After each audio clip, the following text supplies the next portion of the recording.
All right, so how do you come up with these good lines? You pick your instrumentation, you know what you're going for, but how do you come up with the actual music? Well, listen, listen, listen. Okay, scroll down on this video and you'll see a whole bunch of Spotify playlists. I'll probably link them in the next section just alone so you don't miss them. So important to listen, listen, listen. I'm always adding songs as I hear good stuff written, so the Spotify playlists will grow. Throw it on shuffle and just internalize this really good writing.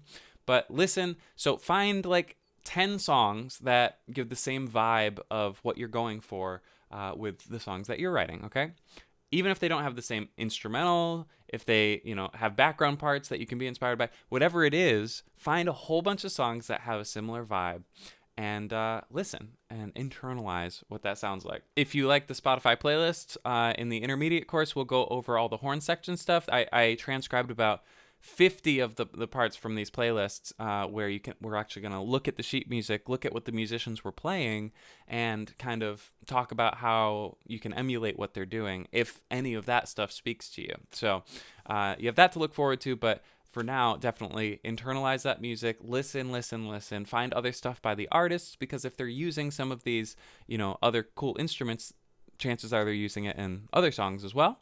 And until you have a good, audible vocabulary of what you can do, you won't know the types of sounds that are available to you. So there's, different melodies, there's different articulations, there's different instrumentations, and all of them are going to work better for different styles and different tempos of music and different keys and all these different things that once you hear a lot of music that is doing it really well, all of a sudden you're like, let me go listen to that, band or that song for inspiration of the kinds of stuff you can do. And then you start there. And eventually you won't need to go listen to that stuff because you'll have your own voice.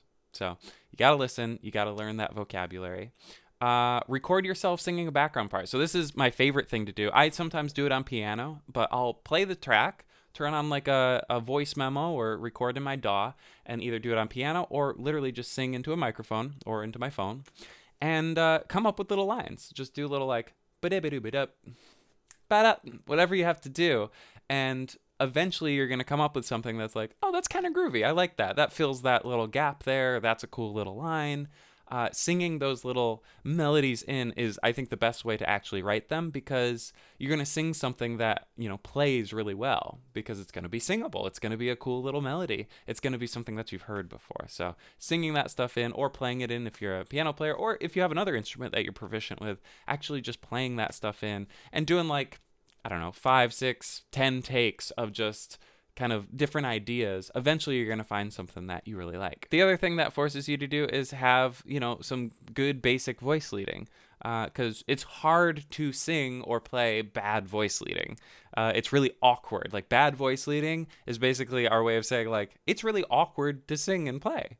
So if you're singing something in or you're playing something in, naturally you're going to have some decent, voice leading. But even if you don't have that kind of naturally, we are going to talk about it. I'm going to show you how to have good voice leading in all 3 beginner, intermediate, and advanced sections of this course. So we're going to talk about what that means and how to do it.